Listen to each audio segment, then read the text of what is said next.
The world is a mirror, we say with a knowing nod. But is the reflection the image or the face of God? We see the ripple, the fractured dancing light, and call it truth in the pale and fading night. But what if the reflection is all the eye can find, a shallow echo of a greater, deeper mind? We chase the shadow, believing it to be the form, and build a life around the shelter of the storm. We speak of purpose, of destiny and fate, as if the future were a locked and certain gate.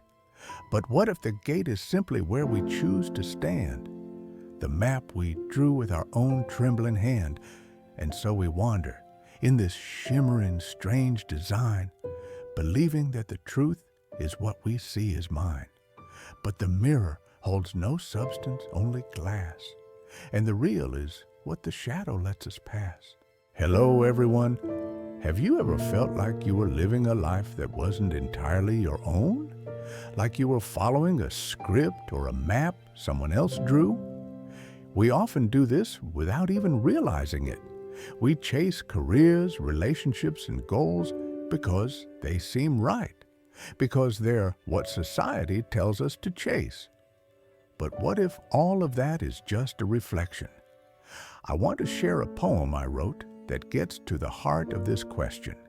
It starts with a simple observation. The world is a mirror, we say with a knowing nod. But is the reflection the image or the face of God? It's a powerful question, right? We see a successful person and we try to mirror them. We see a life that looks perfect on social media and we call it truth. But the poem continues with a warning. We chase the shadow, believing it to be the form, and build a life around the shelter of the storm. Think about that. How often do we chase the shadow of success, the title, the money, the approval, without ever connecting with the true purpose or passion behind it?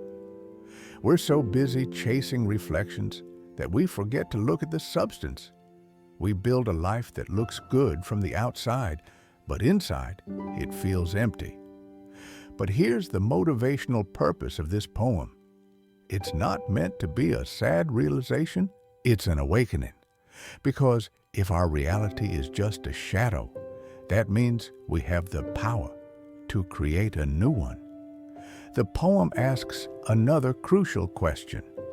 But what if the gate is simply where we choose to stand, the map we drew with our own trembling hand? This is the key.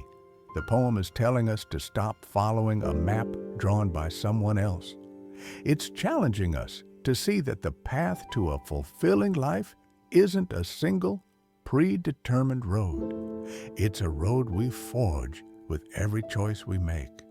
Your purpose isn't something you find, it's something you build.